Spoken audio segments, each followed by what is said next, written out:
Setelah Inarus mengatakan bahwa dia memiliki solusi untuk mimpi Amunhotep, Inarus langsung pergi ke penjara Zawiyah untuk menanyakan takwil mimpi itu kepada Yuzarsif.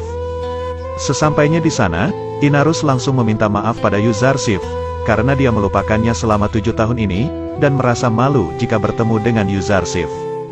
Namun Yuzarsif mengatakan bahwa ia memang harus melupakan permintaan itu.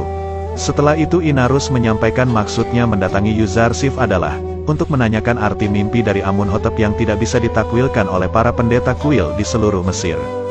Setelah Inarus menceritakan mimpi dari Amunhotep, Yuzarsif mengatakan bahwa dengan izin Allah yang Maha Esa, dia tahu takwil mimpinya. Salah satu tahanan mengatakan kepada Yuzarsif agar jangan menakwilkan mimpinya sebelum Amunhotep membebaskan Yuzarsif.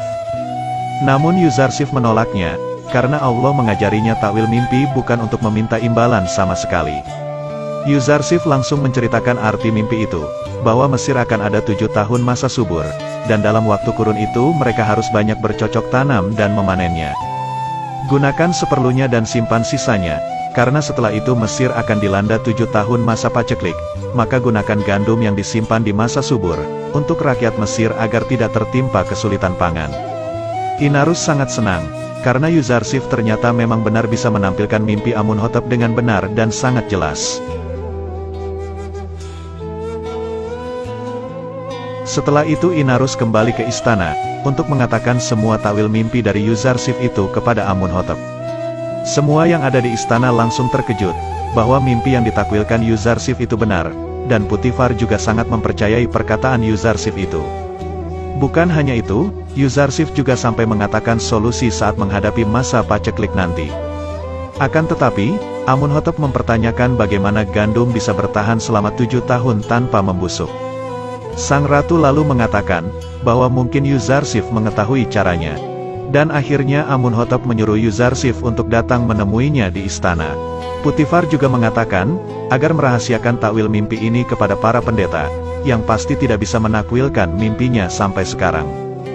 Amunhotep pun sangat tidak sabar melihat kekalahan di wajah Anikmahu nanti. Sementara itu para penakwil mimpi kuil Amun, tetap tidak bisa mengartikan mimpi Amunhotep, dan hanya mengatakan bahwa menurut tradisi Mesir kuno, sapi diartikan dengan tahun. Anikmahu lalu memarahi mereka semua dan takut jika Yuzarsif bisa menakwilkan mimpi Amunhotep.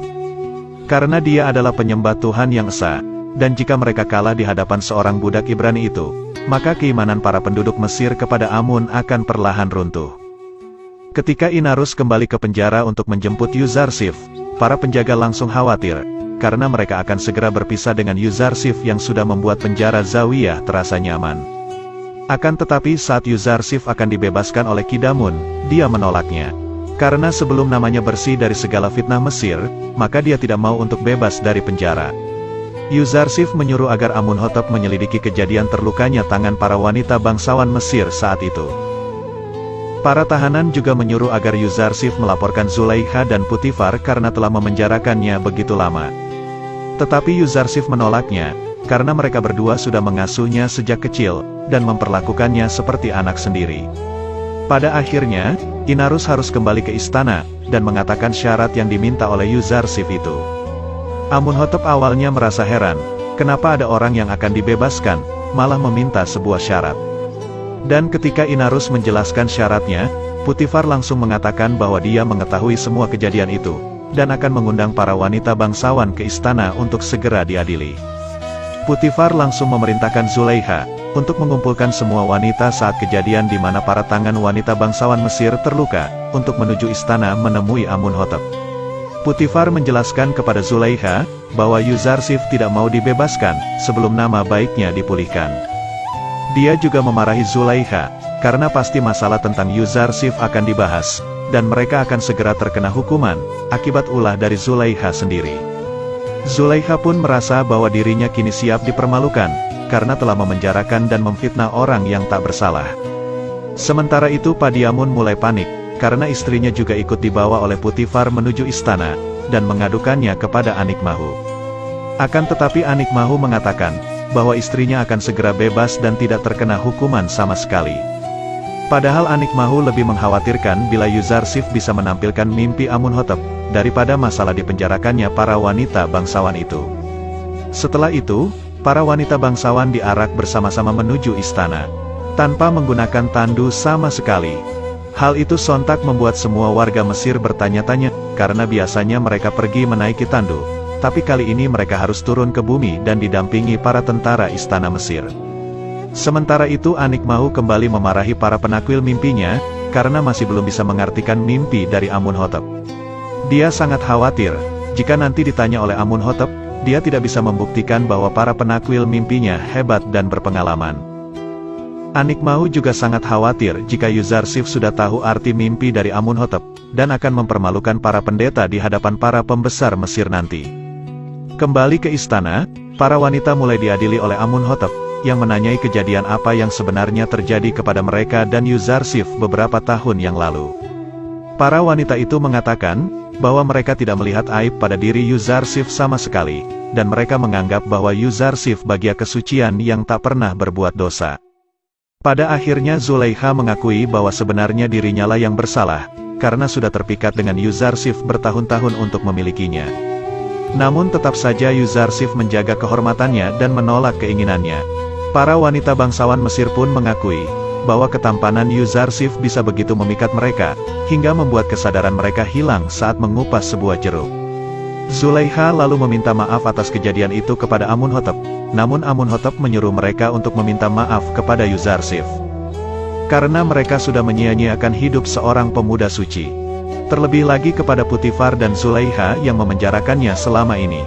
Putifar pun mengungkapkan, bahwa dia melakukan hal itu selama ini, karena menurutnya penjara adalah cara untuk membungkam mulut-mulut kotor yang ada di Mesir. Di tengah-tengah pengadilan itu, Putifar meminta izin untuk pulang, karena sedang merasa tidak sehat. Setelah semua kejadian sudah terungkap, Amunhotep menyuruh agar para wanita itu dipenjarakan sementara, sampai ada keputusan untuk mereka semua. Dan pada akhirnya, Amunhotep menyuruh Inarus agar ke penjara, untuk segera membebaskan Yuzarsif dari sana. Yuzarsif akhirnya meninggalkan penjara dan berpisah dengan para tahanan lain, yang sudah ia anggap sebagai saudaranya sendiri. Para tahanan tidak kuat untuk berpisah dari Yuzarsif. Karena jika penjara tanpa Yuzarsif, bagaikan kuburan bagi mereka. Tapi Yuzarsif menjelaskan, bahwa Allah selalu berada di antara mereka. Dia juga berjanji akan selalu mengunjungi penjara untuk bertemu mereka semua. Ketika Yuzarsif akan menuju ke istana, dia menolak untuk menaiki tandu, karena dia tidak ingin membebani pundak orang lain, malah justru dia ingin mengambil beban dari pundak mereka. Hurahuf mengatakan, jika tandu ini sangat aman, dan tidak akan mudah terjatuh.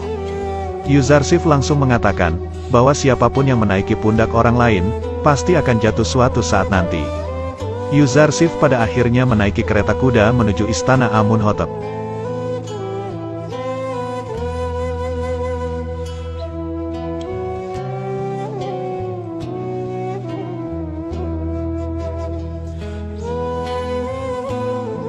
Ketika sudah sampai, Hurahuf menyuruh agar Yuzarsif mandi dan berganti pakaian terlebih dahulu, agar terlihat sopan di hadapan Amunhotep. Tidak disangka di depan istana itu, juga ada Malik yang sudah menunggu Yuzarsif bertahun-tahun di Mesir. Dia menanyakan kepada Mimi Sabu, siapakah pria itu? Dan ketika Mimi Sabu menjawab, bahwa dia adalah Yuzarsif, Malik menyadari bahwa itu adalah Yusuf saudaranya, yang sudah ia jual yang puluhan tahun yang lalu. Dia sangat senang akhirnya penantian selama ini terbayarkan.